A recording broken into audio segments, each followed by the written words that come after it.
Now you can convert your simple text into 3D text using Photoshop in one click.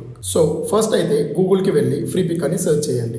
నాకు తెలిసి ఈ website చాలా మందికి తెలిసే ఉంటుంది. వెబ్సైట్ని ఓపెన్ చేశాక సెర్చ్లో టెక్స్ట్ అని సెర్చ్ చేయండి. సెర్చ్ చేశాక ఇలాంటి చాలా డిఫరెంట్ 3D టెక్స్ట్ కనపడతాయి మీకు. ఇందులో పిఎస్డి అండ్ ఏఐ ఫైల్స్ రెండు కలిసి ఉంటాయి అండ్ కొన్ని ఫైల్స్ మాత్రమే ఫ్రీగా అవైలబుల్ ఉంటాయి అండ్ కొన్ని ఫైల్స్ ప్రీమియం ఉంటాయి. సో దీనికోసం ఫస్ట్ అయితే లెఫ్ట్ సైడ్ కనపడుతున్న ఆప్షన్స్లోకి వెళ్ళి మనకు కావాల్సిన ఆప్షన్స్ని ఎనేబుల్ చేసి ఫిల్టర్ చేసుకుందాం. Firstly we are looking for PSD files and ఆ పిఎస్డి ఫైల్ ఫ్రీగా అవైలబుల్ ఉండాలి. సో పిఎస్డి అండ్ ఫ్రీగా ఉన్న ఆప్షన్స్ ని ఎనేబుల్ చేశాక వచ్చే ఫైల్స్ అన్నిటిని మనం యూజ్ చేసుకోవచ్చు. ఇలా చేశాక వచ్చే ఫైల్స్ లో నుండి మీకు నచ్చిన ఫైల్ ని డౌన్లోడ్ చేసుకొని ఫోటోషాప్ లోకి ఇంపోర్ట్ చేసుకోండి. ఇంకా ఈ టెక్స్ట్ ఏదైతే ఉందో దానిని మన టెక్స్ట్ తో రీప్లేస్ చేస్తే సరిపోతుంది. ఫర్ దట్ ఇక్కడున్న లేయర్స్ లో డబుల్ క్లిక్ టు ఎడిట్ అని ఉన్న లేయర్ మీద డబుల్ క్లిక్ చేయండి. ఇది ఒక కొత్త డాక్యుమెంట్ లో ఇలా ఓపెన్ అవుతుంది. ఇక్కడున్న టెక్స్ట్ ని రిమూవ్ చేసి మీరు ఏ టెక్స్ట్ ని అయితే యాడ్ చేయాలి అనుకుంటున్నారో ఆ టెక్స్ట్ ని యాడ్ చేయండి. టెక్స్ట్ ని యాడ్ చేశాక డాక్యుమెంట్ ని క్లోజ్ చేసే ముందు do you want to save అని అడుగుతుంది. అక్కడ ఎస్ అని క్లిక్ చేయండి. అంతే,